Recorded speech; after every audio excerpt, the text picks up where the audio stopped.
A shocking new tool could soon be in the hands of U.S. immigration agents, literally. U.S. Immigration and Customs Enforcement, or ICE, is considering spending up to $20 million on special electric shock gloves for its officers. Yes, gloves that can deliver an electric shock with the push of a button.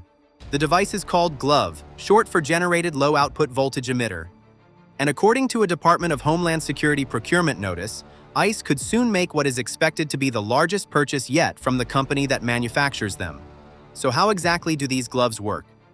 The device can reportedly deliver up to 380 volts of electricity, with as many as 30 pulses every second. Unlike a conventional taser, there are no darts or wires fired across a distance. Instead, the officer has to physically touch the person.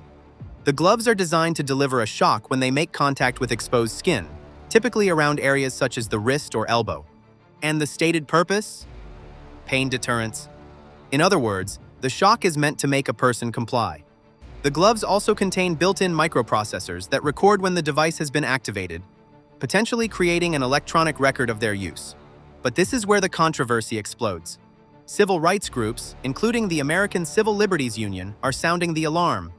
The concern comes at a particularly sensitive moment for ICE, which has already faced intense scrutiny over its enforcement tactics and the use of force during immigration operations. Critics fear that putting an electric shock device directly on an officer's hand could make the use of force easier, faster, and potentially harder for bystanders to detect. The ACLU has warned that giving immigration agents what it describes as a concealed means of delivering pain could lead to more harm and less accountability. The Department of Homeland Security, however, says ICE is constantly assessing what officers need in the field to safely carry out arrests and removals. The manufacturer, Compliant Technologies, says the gloves do not cause injury and are already being used by some law enforcement agencies. But even the manufacturer's user guidance comes with warnings. It recommends avoiding the device on elderly people, small children, pregnant women, and severely handicapped individuals. It also recommends having another officer present to restrain the person while the gloves are being used. And unlike a taser, the gloves don't send an electrical current through the body to complete a circuit. The idea is much simpler: direct contact, pain, and compliance.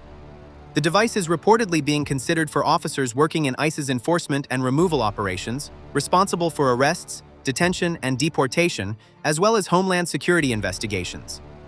And the timing is significant. ICE is under enormous pressure to deliver on President Donald Trump's aggressive deportation agenda, including ambitious arrest targets.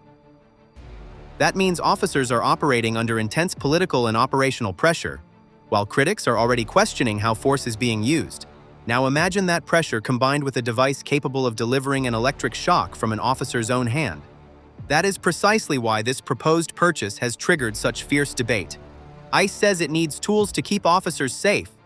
Critics fear the gloves could become another weapon of force in an already highly controversial immigration crackdown.